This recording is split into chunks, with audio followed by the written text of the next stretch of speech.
Yes, I am.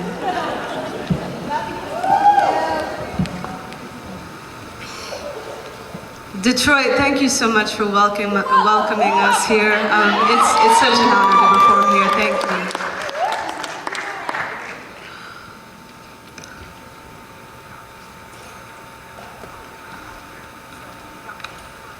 There is a reason my body creaks like a closing casket every time I fuck with the lights left on.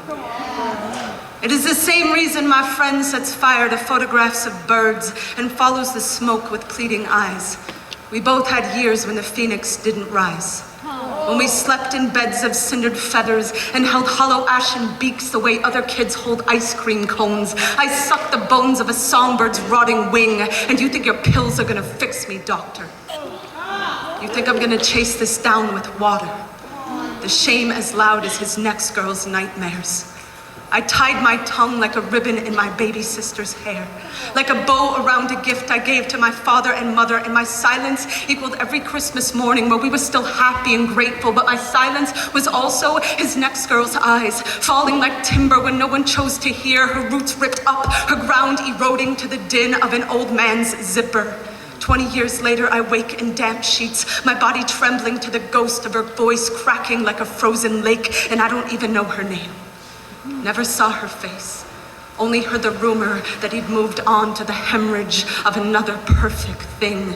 And now here I sing through cinder, through microphones raised like white flags in war zones, through poems I have dug from my throat like fishing hooks. From here, I look back at my voice lowered to half-mast, how he must have stood there with his dirty hand on his dirty heart, laughing like a broken levee, as his next girl woke with body bags beneath her eyes and enough shame in her gut to give the hurricane her own name. If I could see her face, if I could face the eye of her storm, how would I ever tell her that I speak for a living? Would I offer my own wounds as condolence? Would I say his claws carved me animal?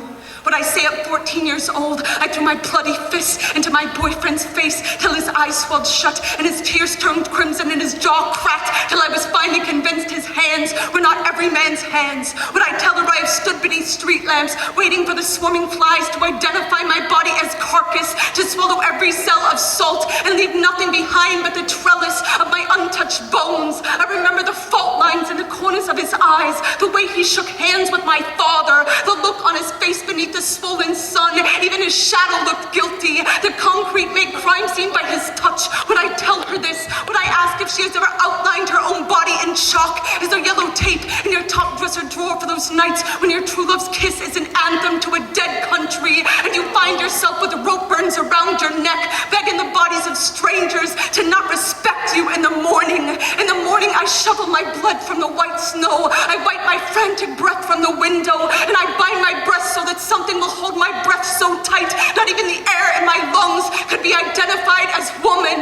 Woman, are you a carbon copy of myself? Is there a boy inside you painting his cells with a charcoal of cindered feathers so he will never again glow in the dark the way girls do? Woman, if I knew your name, if I could face the eye of your storm and the warning locked in my voice box that never came, would I tell you all of this? And after that, would I ever find the nerve to admit that even if I could, I wouldn't take my silence back? My father owned a gun. He would have blown that man apart. My mother owned a mother's heart. Everything would have broken. Everything but you.